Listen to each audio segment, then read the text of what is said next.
Hoje nós vamos falar do livro A Rebelião das Massas, do José Ortega y Gasset, que é um livro, um autor pouco mais novo, atual que o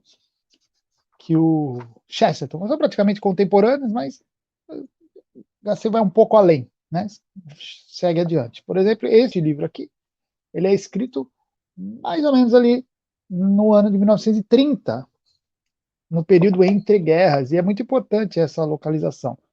Gasset é um grande autor, considerado um dos maiores filósofos espanhóis, um dos maiores filósofos do século XX, e é um autor de uma filosofia muito rica, muito voltada para o ser humano também. É um dos fundadores da Escola de Madrid, é considerado o professor de autores assim, de pensadores sensacionais, como Javier Zubiri, como Julia Marias. Então, veja, Ortega y Gasset estamos bem acompanhados. Vamos ter algumas semanas com ele. E vamos falar deste livro específico, A Rebelião das Massas, que, apesar de ter sido escrito na década de 30, eu acho um livro muito atual. Tem algumas coisinhas específicas da época, mas a abordagem geral do livro eu acho muito, muito atual. E que dá margem a refletirmos sobre questões atuais que transbordam a análise do Ortega. Ele identifica uma questão e essa questão identificada por ele extrapola em nossa época hoje. Então, acho que interessante nós fazermos essa transposição constantemente da questão que ele aborda para hoje. Acho que vai ser bem interessante para a gente. Bom, vamos direto para o livro para que vocês possam entender do que ele está falando. E o Ortega ele começa falando assim: há um fato que, seja para o bem ou para o mal, é o mais importante na vida pública europeia do momento. A abordagem do Ortega é muito voltada para a realidade europeia mesmo, tá? Esse fato é o advento das massas ao pleno poderio social.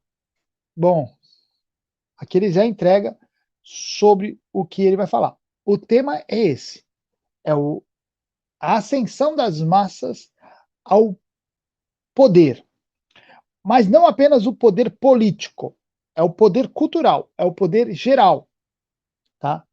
É a massa como liderança de poder dentro de uma sociedade. Veja, ele vive uma época que o capitalismo está a pleno vapor e a plena expansão. Uma época que o capitalismo já havia ultrapassado aquela fase inicial, ainda muito voltada aos negócios do Estado. Agora, além dos negócios do Estado, o consumidor no capitalismo, ele se torna realmente, como o Mises explica, né, o senhor do capitalismo, a palavra final do capitalismo. Aquele que realmente tem o poder do mercado, é o consumidor. Então, esse é o momento. Hoje, para nós, tudo isso é muito, muito trivial, né? Você falar de consumidor como o senhor do mercado, como as massas, com poder, parece tão comum. Mas veja bem, a época que o Ortega traz aqui é uma época de transição, que vinha de um período mais aristocrático, né? E agora entrando num período realmente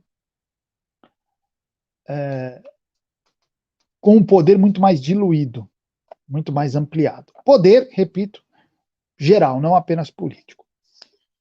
Ele até fala aqui, né? A vida pública não é apenas política, e sim, ao mesmo tempo e até antes, intelectual, moral, econômica e religiosa.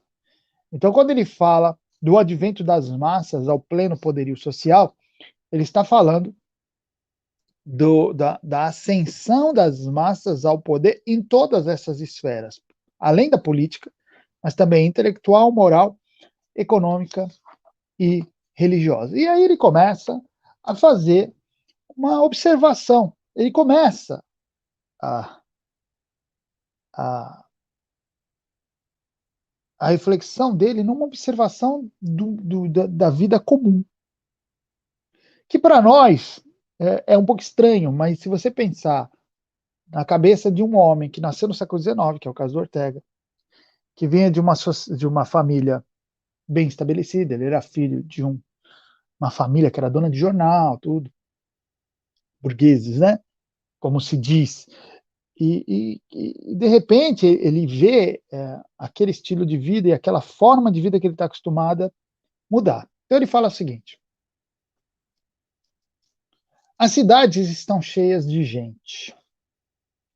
As casas cheias de inquilinos, os hotéis cheios de hóspedes, os trens cheios de passageiros, os cafés cheios de consumidores, os passeios cheios de transeuntes, os consultórios dos médicos famosos cheios de pacientes, os espetáculos, não sendo muito fora de época, cheios de espectadores, as praias cheias de banhistas.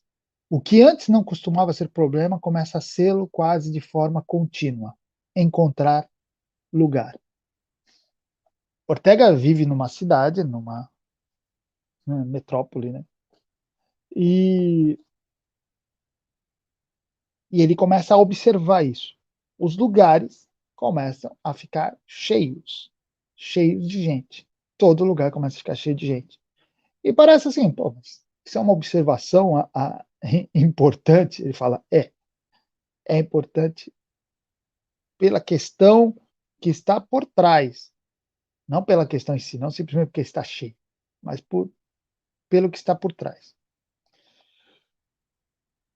Nenhum desses estabelecimentos e veículos costumava estar cheio, e agora estão superlotados. Antes não acontecia, mas agora acontece.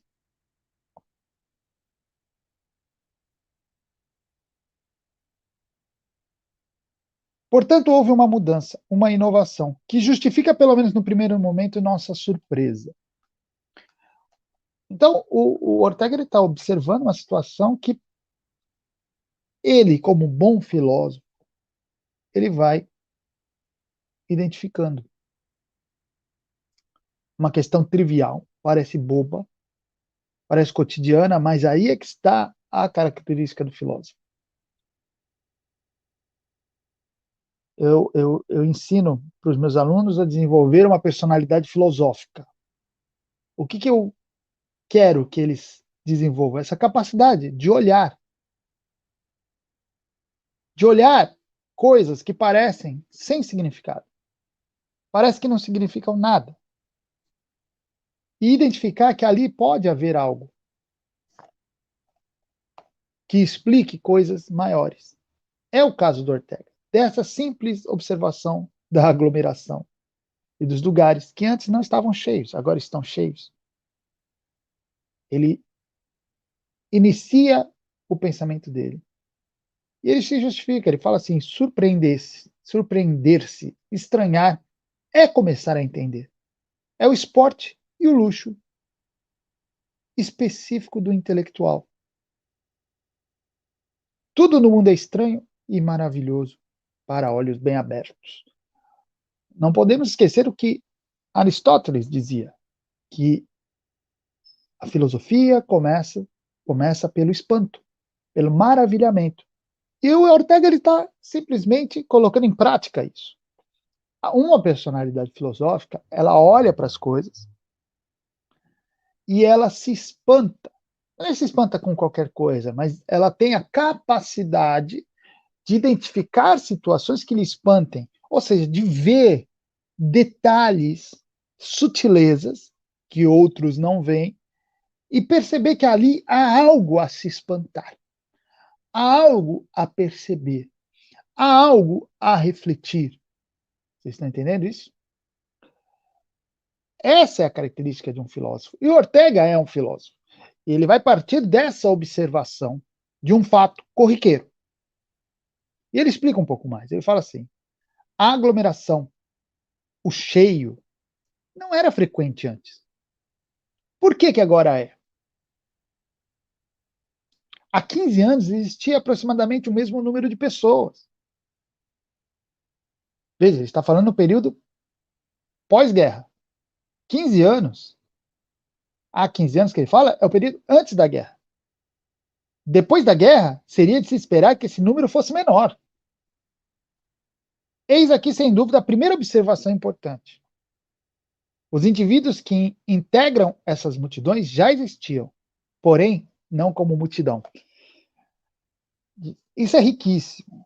Se você observar, é riquíssima a questão da vivência do filósofo e do período que ele está vivendo. Eu acho um período maravilhoso. Um homem que viveu aquela época na maturidade dele.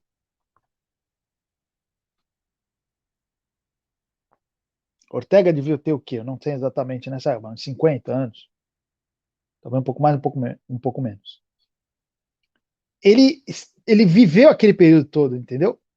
Virada do século, toda aquela confusão do começo do século XIX, do século XX, que é o mesmo período do Chesterton, né? O período da guerra, a Espanha ali, ó, ele é espanhol, o Ortega y Gasset é espanhol, a Espanha no centro de tudo, no centro da Europa, e ele está vendo tudo. E ele observou que tem diferença. Antes da guerra não era assim, depois da guerra está assim. E o que parece uma besteira, que é essa questão de ver as praias cheias, os teatros cheios, os hotéis cheios, e antes não, para um bom observador, é algo de se espantar. O que, que aconteceu? O número de pessoas é mais ou menos o mesmo. Houve uma guerra aí no meio. O que, que está acontecendo? Isso é muito rico como observação da sociedade. De repente, a multidão tornou-se visível, instalou-se nos lugares preferenciais da sociedade, tornou-se o personagem principal.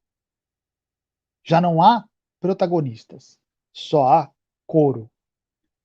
Vocês perceberam aqui o detalhe agora? O que ele está tratando? Não é só a questão da aglomeração. Veja, esses lugares já existiam. Os hotéis, os teatros, já existiam. As praias já existiam.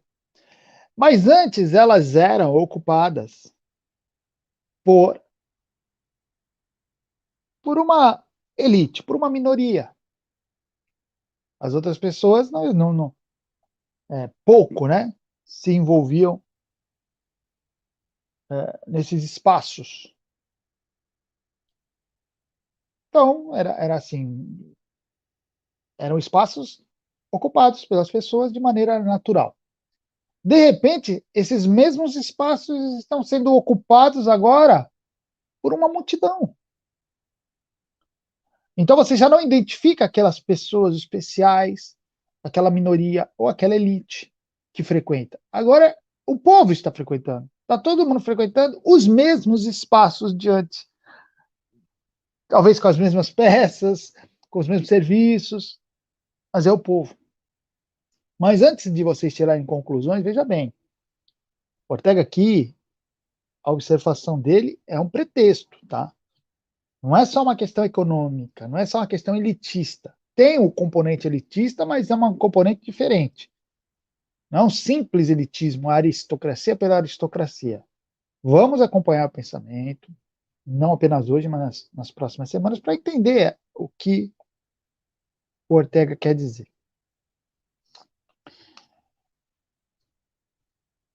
Primeiro, a gente precisa entender a composição da sociedade. E o Ortega vai trazer isso para a gente, de uma maneira muito simples. Ele fala assim, a sociedade é sempre uma unidade dinâmica de dois fatores, minorias e massas. Toda a sociedade é assim, minorias e massas. E é necessário que haja massas. Não é necessário, é até um erro falar é necessário. Não é questão que é necessário ou não é. É assim, sociedade é assim, não tem como ser de outra maneira. Se não houver minorias e massa, não existe sociedade. Ponto. Essa é a questão. Não é uma questão de divisão de classes. Não é uma questão de... É assim que as coisas se formam. É assim que as coisas se dão. Se você fechar 50 pessoas numa ilha, daqui a um tempo, aquele povinho vai estar dividido em minorias e massa. É assim que funciona. É quase uma lei social. As minorias são indivíduos ou grupos de indivíduos especialmente qualificados. A massa é o conjunto de pessoas não especialmente qualificadas. Aqui, qualificado ou não, não é valorativo. É questão de função, tá? Minorias são pessoas especialmente qualificadas, ou seja, possuem qualificações especiais. Enquanto a massa são de pessoas que não possuem qualificações especiais. Ou seja, são pessoas que cumprem funções idênticas de outras pessoas. São pessoas necessárias, não tem nada a ver com necessidade ou não. Todo mundo ali tem a sua necessidade, mas a diferença das minorias é que é formado de pessoas especialmente qualificadas. Então veja que ele já não está falando essencialmente de poder econômico. Muitas vezes você pode ter poder econômico sem ter qualificação nenhuma. Não é isso que é a separação que ele está fazendo. Ele está fazendo separação por qualificação. Bom, então ele fala assim, massa é o conjunto de pessoas não especialmente qualificadas. Massa é o homem médio. O homem médio é o homem enquanto não diferenciado dos outros homens, mas que representa um tipo genérico. Bom, acho que ficou bem claro isso.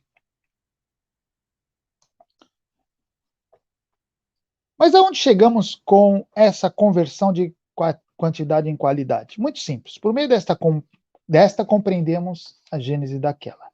É evidente, até óbvio demais, que a formação normal de uma multidão implica a coincidência de desejos, de ideias, de modo de ser dos indivíduos que a integram.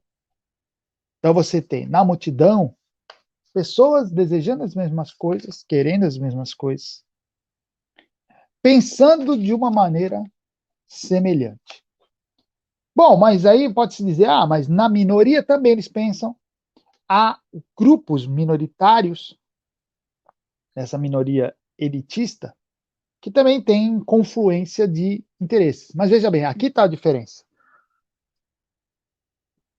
E é uma diferença interessante, porque o Ortega fala assim, para se formar uma minoria, seja qual for, é preciso que antes cada um se separe da multidão por razões especiais, relativamente individuais.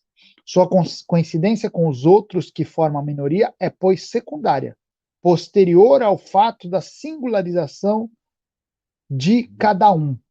O que ele está querendo dizer é o seguinte, na junção das minorias, das pessoas envolvidas na minoria, a junção existe porque cada uma tem interesse, tem uma forma de ver, encontra no outro que também desenvolveu essa forma de ver as coisas, esses interesses, essas habilidades, e se juntam, essas pessoas se juntam formando essa minoria especial, essa elite. Por exemplo, se você pegar uma elite intelectual, acadêmica, antes deles fazerem parte da elite acadêmica, eles são pessoas estudiosas, pessoas que buscam uma vida intelectual. Aí, por elas buscarem a vida intelectual, elas se juntam ali numa elite acadêmica, por exemplo. Agora, o que acontece com a massa? A massa, as pessoas se juntam não porque antes elas têm interesse, mas é em fazer parte da multidão é que está o impulso. Não há um interesse anterior.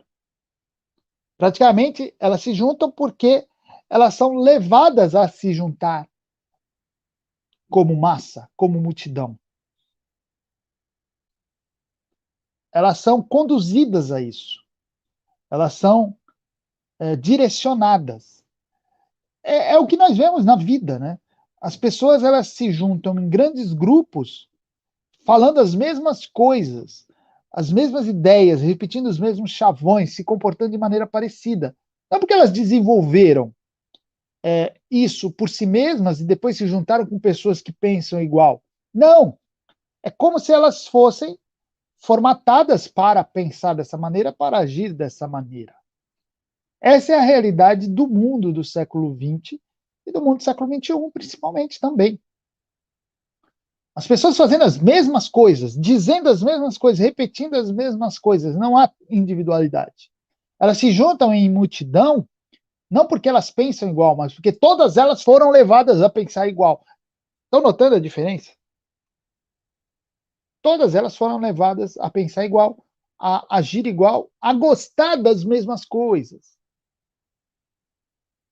É a chamada cultura de massa. É a chamada cultura de massa. É a realidade, é o que acontece. É o que acontece.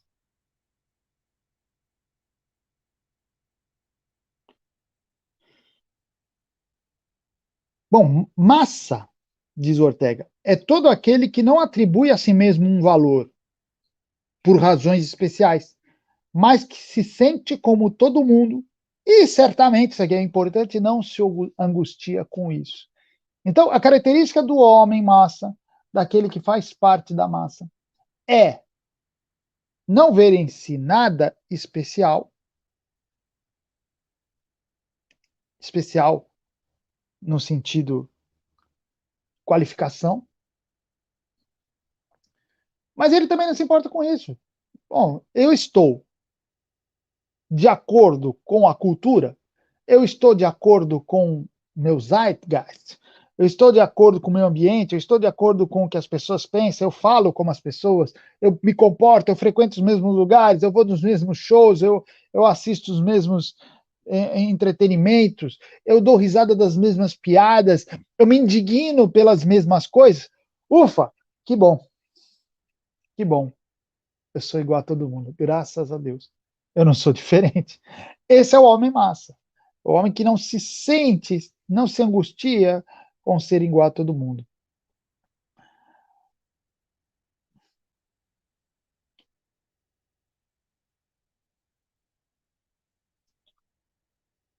O homem especial, veja bem, aqui ele vai explicar bem. O homem especial não é o petulante, antes que as pessoas pensem, caramba, que elitismo besta, que coisa boba. Não. Ele fala assim: o homem especial não é o petulante que se julga superior aos outros, mas o que exige mais de si mesmo que a maioria. E é indubitável que a divisão mais radical que deve ser feita na humanidade é dividi-la em duas classes de criaturas: as que exigem muito de si mesmas e se acumulam de dificuldades e deveres, e as que não exigem de si nada de especial, para as quais viver é ser a cada instante o que já são, sem esforço para o aperfeiçoamento de si próprias, boias que vão à deriva. Veja bem, olha a diferenciação que ele faz entre aqueles que são especiais e aqueles que são comuns, que são massa. Os especiais são aquelas pessoas que olham para si e falam assim: caramba, eu preciso melhorar muito.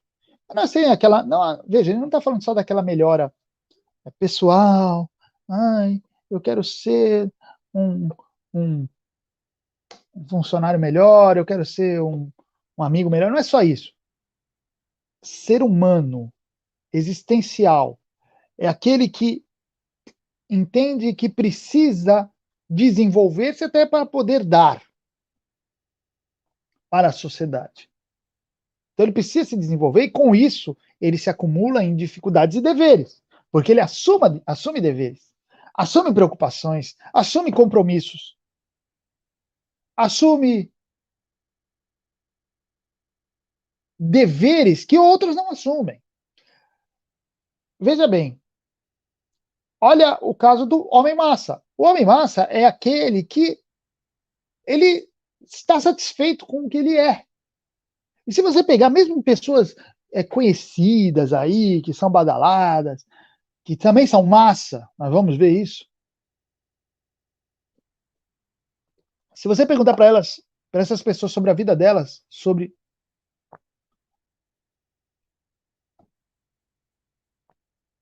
quem eles são, quem elas são, elas vão se dizer satisfeitas consigo mesmas.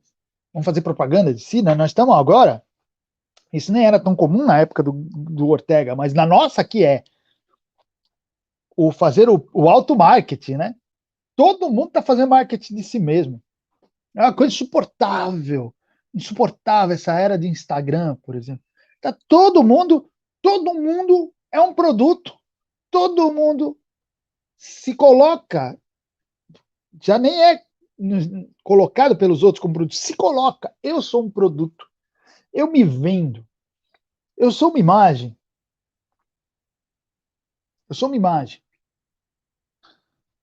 E significa, parece até que com pessoas especiais. Não, tá todo mundo agindo igual. Tá todo mundo falando igual.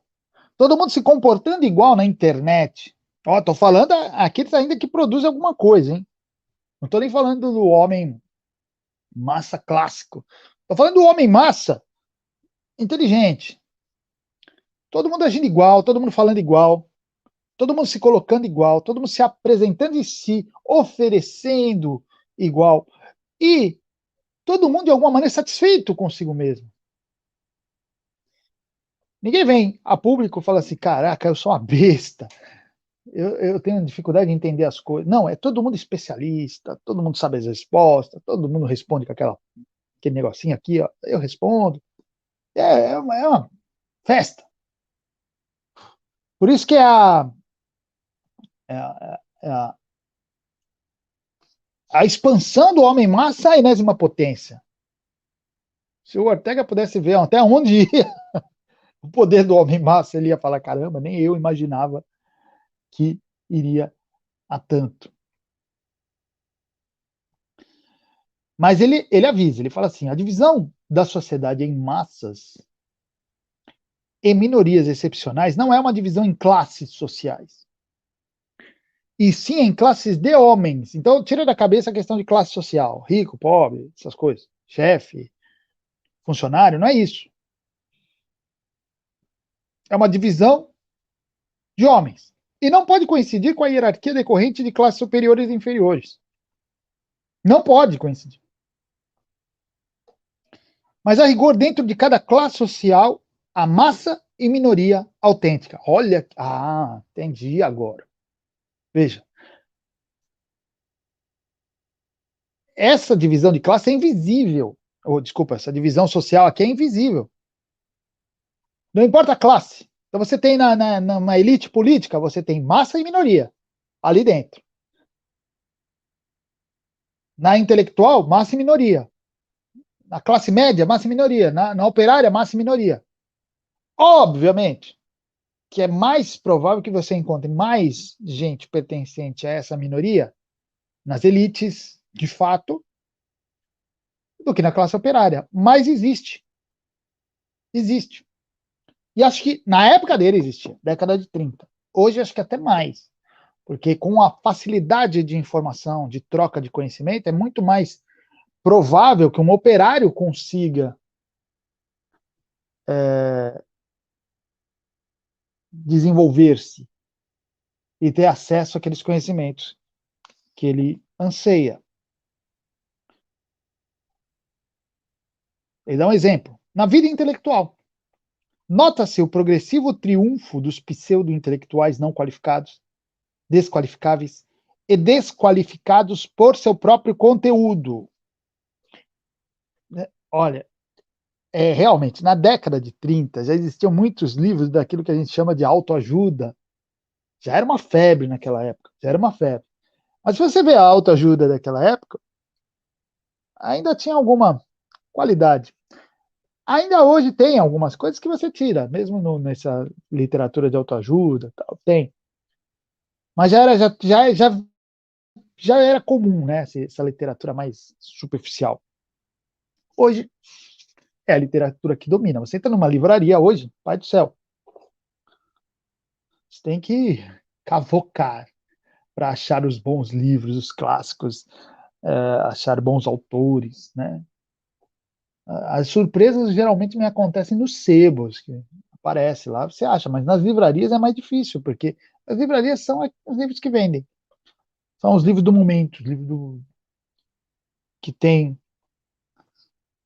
saída.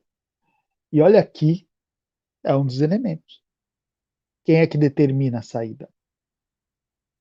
É a editora? É o autor?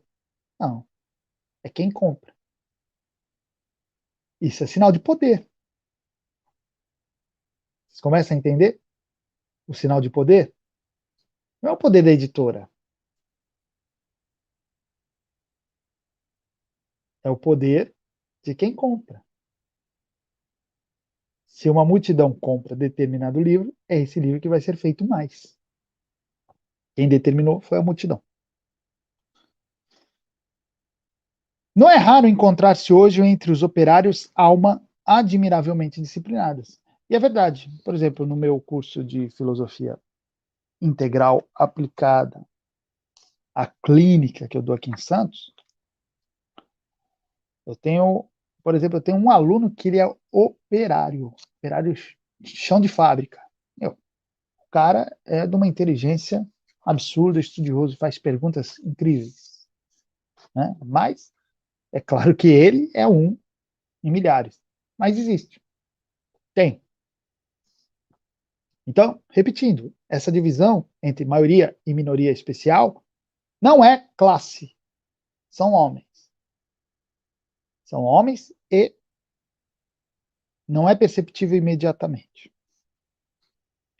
Na sociedade existem trabalhos, atividades, funções das mais diversas ordens que, por sua própria natureza, são especiais e, consequentemente, não podem ser bem executadas sem dotes também especiais. Ah, cuidado, porque tem muitas profissões, muitas funções na sociedade que parecem exigir dotes especiais e não exigem. Ou talvez até se exigisse numa época, mas com o aumento tecnológico no sentido amplo, não se exige mais. Vou dar um exemplo. A advocacia sempre foi uma função de elite, né? Homens especiais apenas podiam ser advogados. Hoje, talvez, mas cada vez um pouco menos. Por quê? Porque se cria toda uma tecnologia e todo um sistema que praticamente funciona sozinho. Então, a pessoa que faz, que exerce a advocacia, ela se exige cada vez menos da sua inteligência, cada vez menos da sua perspicácia, cada vez menos da sua especialidade como homem. E o próprio sistema funciona sozinho. Tanto que, isso eu posso falar, como falo, eu tenho lugar de fala, por ter sido advogado durante 20 anos. Eu conheci diversos advogados quase semi-analfabetos. Conheci diversos. E alguns com uma carreira que a gente pode dizer de sucesso material. Tá? Por quê? Porque o sistema sozinho funciona sozinho. Até, por exemplo, medicina, a gente pode dizer. Também. Por quê? Porque hoje o médico, ele, ele já tem tudo padronizado. E o máximo que ele desenvolve, muitas vezes, é uma habilidade manual. Por exemplo, um cirurgião. O cirurgião ele precisa ter habilidade manual.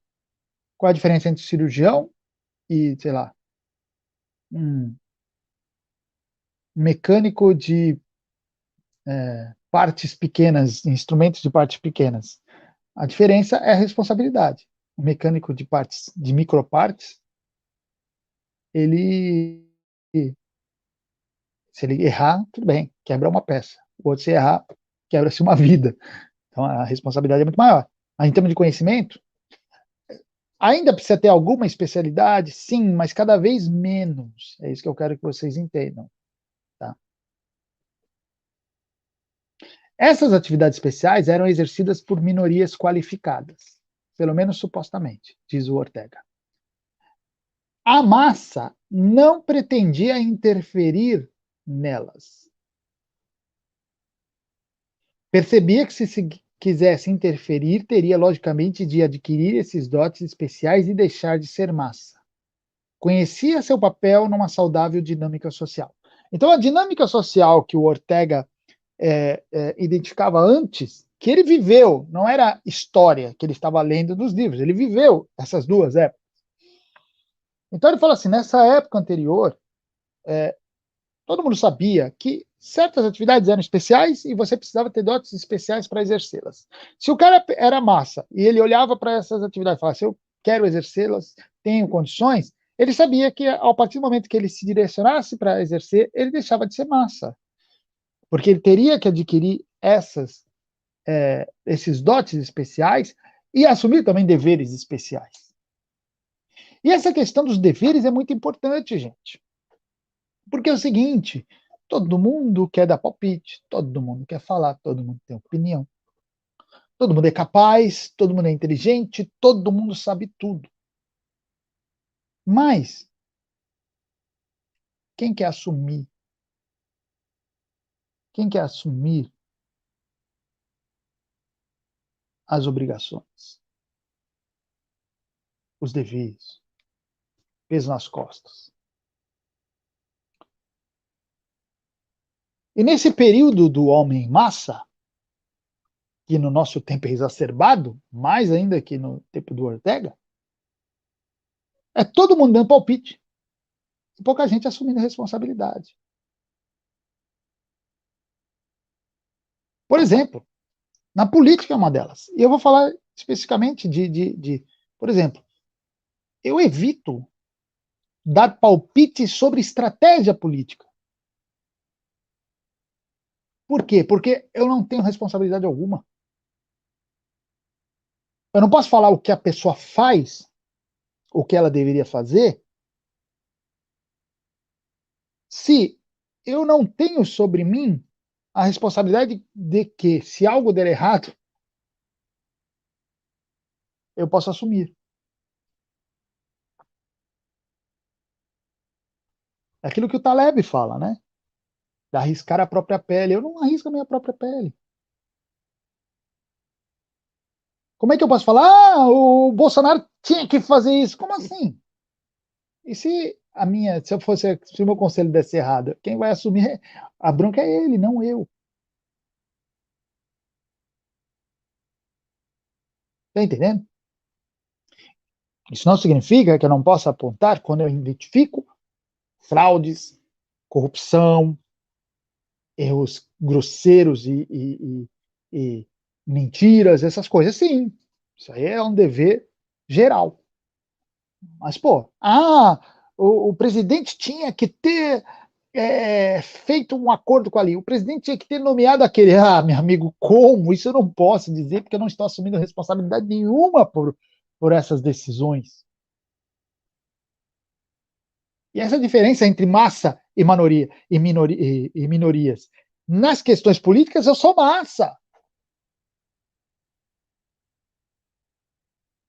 Eu sou massa nas questões políticas.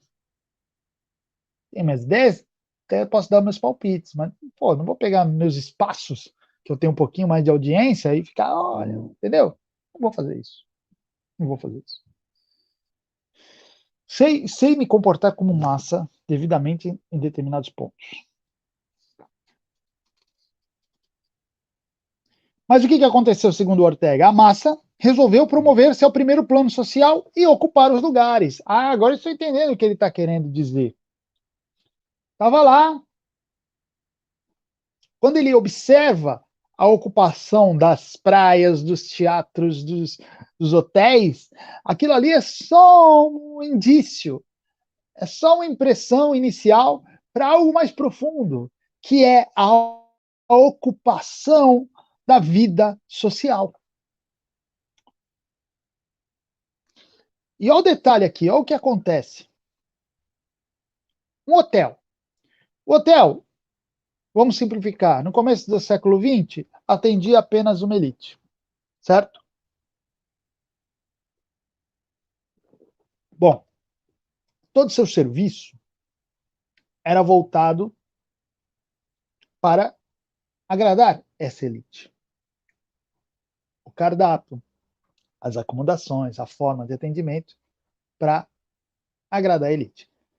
Na década de 30, quem vai em massa para o hotel é o povo. O povo no sentido do Ortega.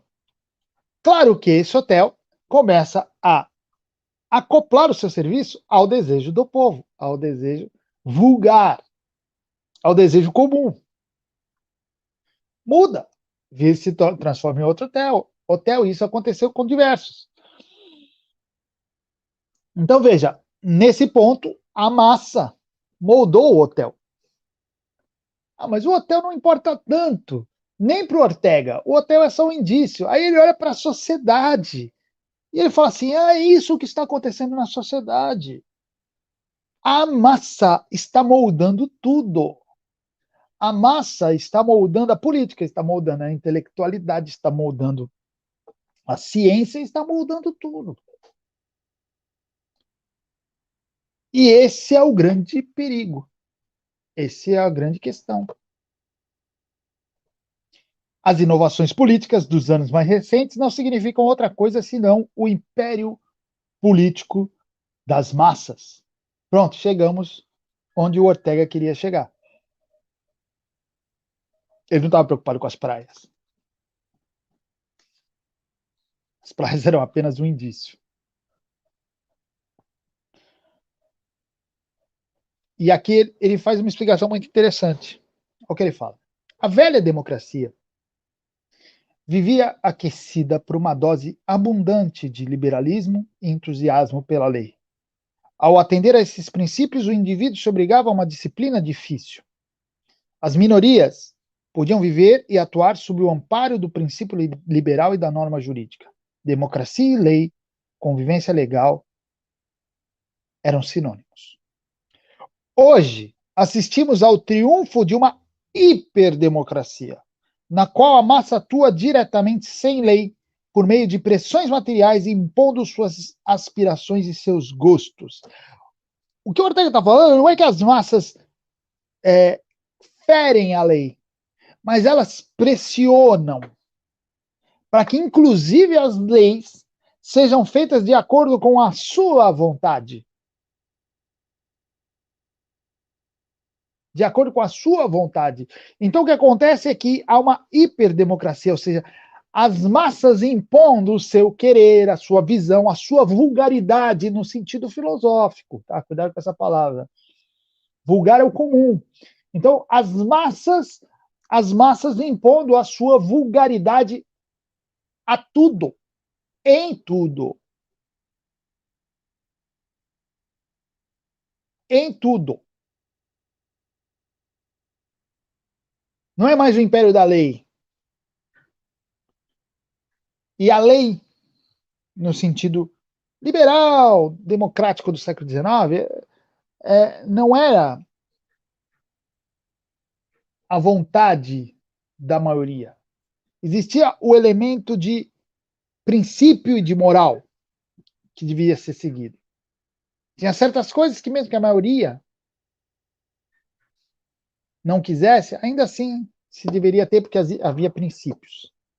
Era o império da razão, com todos os seus problemas, mas era. O que acontece é que agora não existe mais isso, não existe mais império de princípios, não existe império de moral, não existe sequer império religioso, aqui existe o império da maioria. Mas assim, não é um império da maioria organizada por lei, mas é o império da cultura da massa. A massa vai impondo a sua vontade, vai impondo a sua vulgaridade, o ser igual, ao pensar igual. Isso se transforma também em lei, mas não só em lei, em pressão material. Experimente pensar diferente, você sequer sobrevive. Você sequer sobrevive.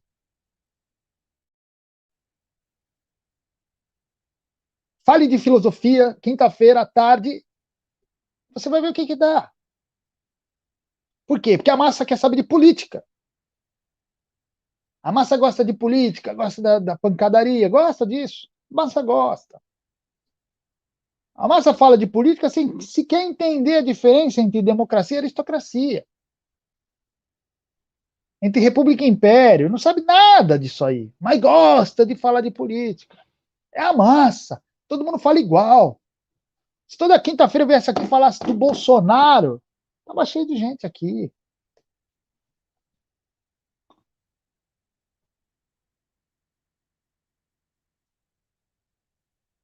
É a imposição da massa. É a imposição da massa.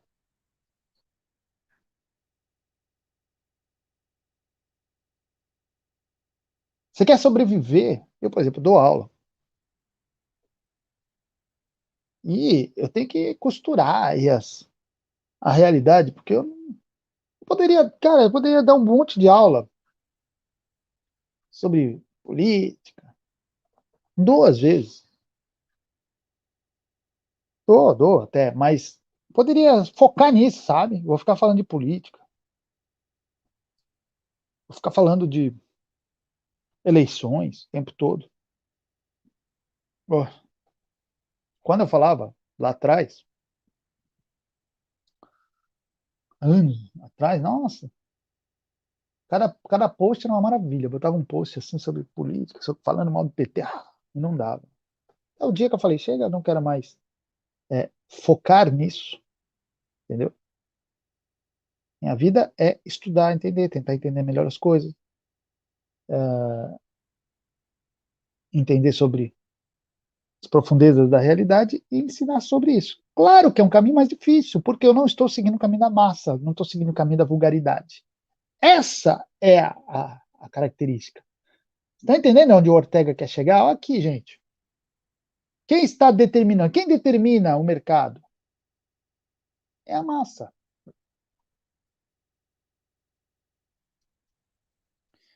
Naquele período anterior, a massa presumia que as minorias dos políticos entendiam um pouco mais dos problemas públicos do que ela. Agora, em vez disso, a massa acha que tem direito de impor e dar força de lei aos seus problemas do dia a dia. Por isso falo em hiperdemocracia.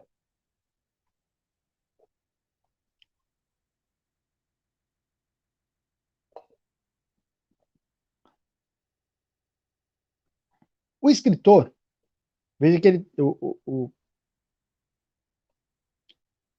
veja que o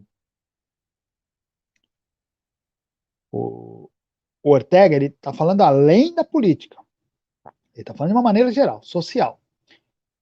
Tanto que ele fala assim: ó, o escritor, ao começar a escrever sobre um tema que estudou profundamente, deve pensar que o leitor médio, que nunca estudou o assunto, se o vier a ler, não será com o fim de aprender alguma coisa com ele, mas sim ao contrário, para condenar o autor quando as ideias deste não coincidirem com as vulgaridades que tal leitor tem na cabeça. Gente, isso é muito interessante porque é muito real e afeta, inclusive, a vida intelectual. Até o escritor, hoje, quando ele escreve, assim, a quase totalidade dos escritores, com raríssimas exceções, escrevem para confirmar aquilo que as pessoas já sabem. Escrevem para bajular a inteligência das pessoas.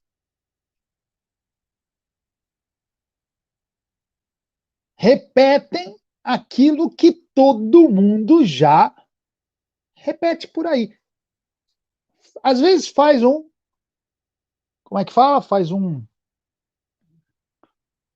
adorno, né, para parecer que está falando algo realmente diferente. Mas se você pega, está falando a mesma coisa. Livros de alguns autores que falam até sobre vida intelectual, sobre intelectualidade, está falando a mesma coisa que todo mundo fala. Está bajulando a inteligência das pessoas. Por quê? Porque essas pessoas sabem que se elas saírem desse lugar comum, provavelmente serão condenadas.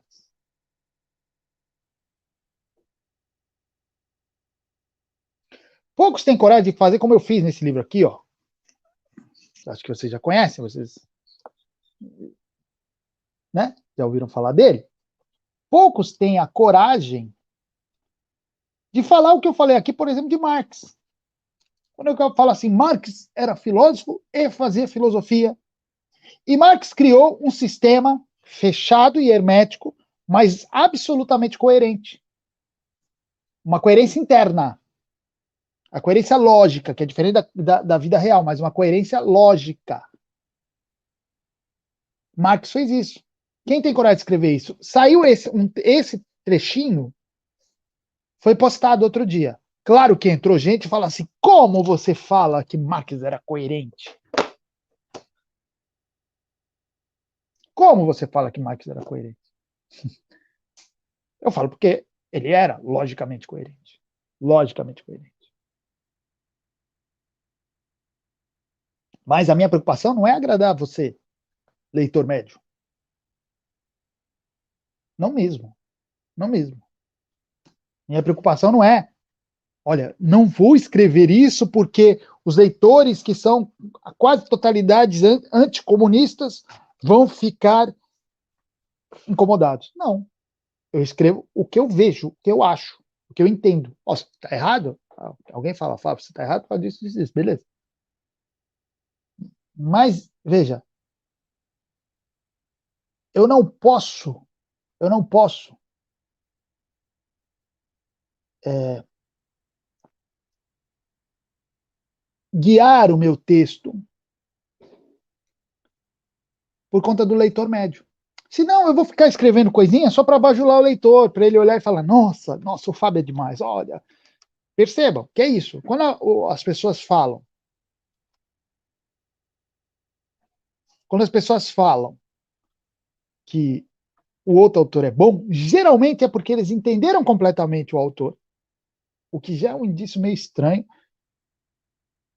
porque o autor fala exatamente aquilo que a pessoa pensa. Só que eu não posso escrever uma coisa que todo mundo já pensa, senão meu livro não serve para nada.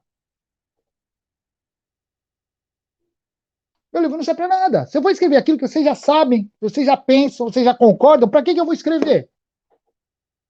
Vocês não precisam de mim. Não precisa do autor, não precisa do escritor.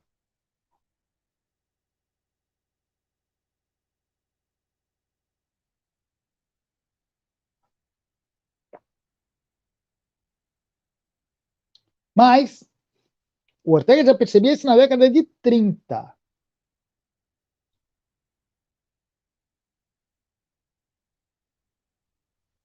Na década de 30. Olha, o que acontece é que o escritor começa a escrever já sabendo que o leitor médio não vai aprender com ele, mas vai julgá-lo ou vai condená-lo.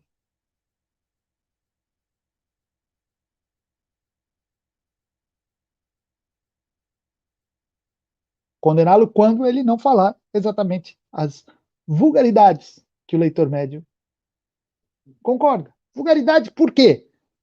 Ah, vulgaridade tem vulgaridade em todos. Tem vulgaridade no anticomunista, vulgaridade no religioso. Vulgaridade não é fazer coisas imorais. Vulgaridade é pensar como vulgo. É pensar como homem comum.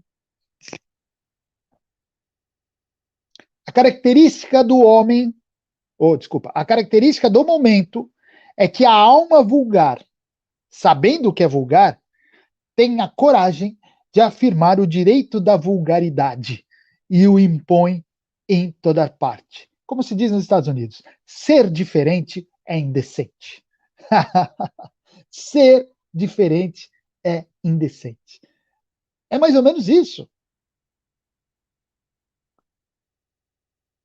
Isso tem em todo lado. E eu gosto de falar para conservadores, para tradicionais. Eu gosto de falar porque são esses que me ouvem.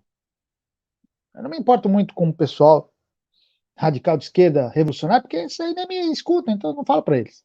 Eu falo para vocês. Existe muita vulgaridade na direita. Vulgaridade nesse sentido que eu estou falando. Temos que pensar todos iguais. Se você, professor, não falar exatamente o que eu penso, você está errado. Se você não falar exatamente o que eu penso, você não presta. É isso. Isso é a imposição da vulgaridade. A alma vulgar, sabendo que é vulgar, tem a coragem de afirmar o direito de vulgaridade e o impõe em toda parte. Quem não for como todo mundo, quem não pensar como todo mundo, correrá o risco de ser eliminado. Ah, olha aqui, como é que é? O cancelamento, né? Correrá o risco de ser cancelado. A gente pode até traduzir aqui diferente, né? Você não falou exatamente o que o público quis, então você é cortado. Você não presta, você não serve. E o Ortega fecha esse capítulo falando: agora todo mundo é apenas massa. Todo mundo é apenas massa. Bom, essa é a abertura. É o primeiro capítulo do Rebelião das Massas do José Ortega Gasset, chamado O Fato das Aglomerações. Nas outras aulas, nós vamos continuar falando sobre esse livro, que dá bastante margem para nós discutirmos, debatermos e entendermos melhor essa abordagem muito rica do filósofo espanhol.